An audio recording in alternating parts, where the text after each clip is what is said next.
আসসালামু আলাইকুম রহমতুল্লাহ বারকাত। হচ্ছে জৌনপুরি আন্দাজি হুজুরের দরবার শরীফ আব্বাসি মঞ্জিল। এই মঞ্জিলে আজকে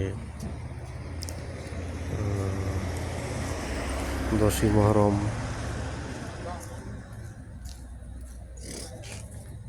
10ই মুহররমের অনুষ্ঠান হয়েছে।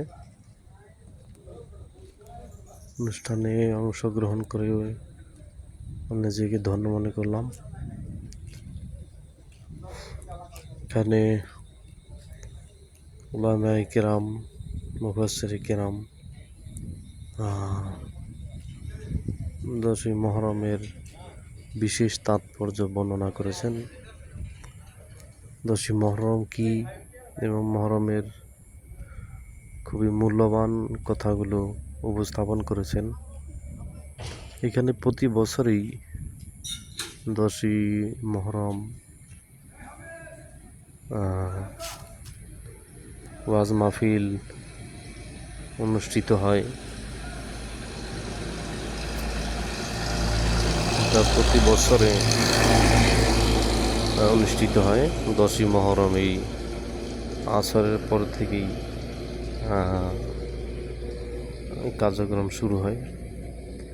এখানে তার বাউন্ডারি একটি কর্নারে দেখা যায় দুইটি বড় পানির ট্যাঙ্কি রয়েছে। এখানে বিশুদ্ধ খাবার পানির ব্যবস্থা রয়েছে ঠিক বাউন্ডারির কর্নারে।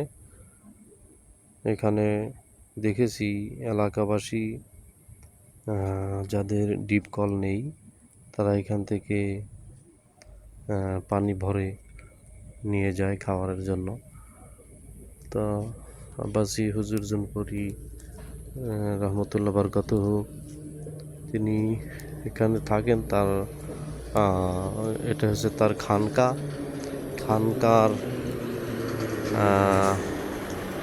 খানকার পাশেই একটা মসজিদ আছে। এলাকাবাসীর রিকোয়েস্টে এই খানকায় মসজিদে প্রতি জুমা পড়ান।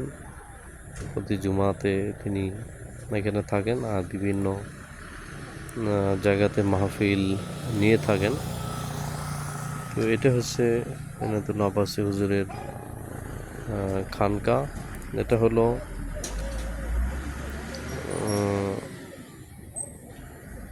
যারা বিভিন্ন অনুষ্ঠানে আসতে চান তারা তাদের যে অনুষ্ঠান হয় অনুষ্ঠানের আপডেট দেয়া থাকে। আপনার ইউটিউবে সার্চ দিলে পাবেন। সেখান থেকে তাদের অনুষ্ঠান কী কী অনুষ্ঠান থাকে তা দেখে আপনারা আসতে পারেন। যেহেতু আপনারা কেরামতুল্লাহ জৌনপুরি রহমতুল্লাহ আলাইহির নাম শুনেছেন, তার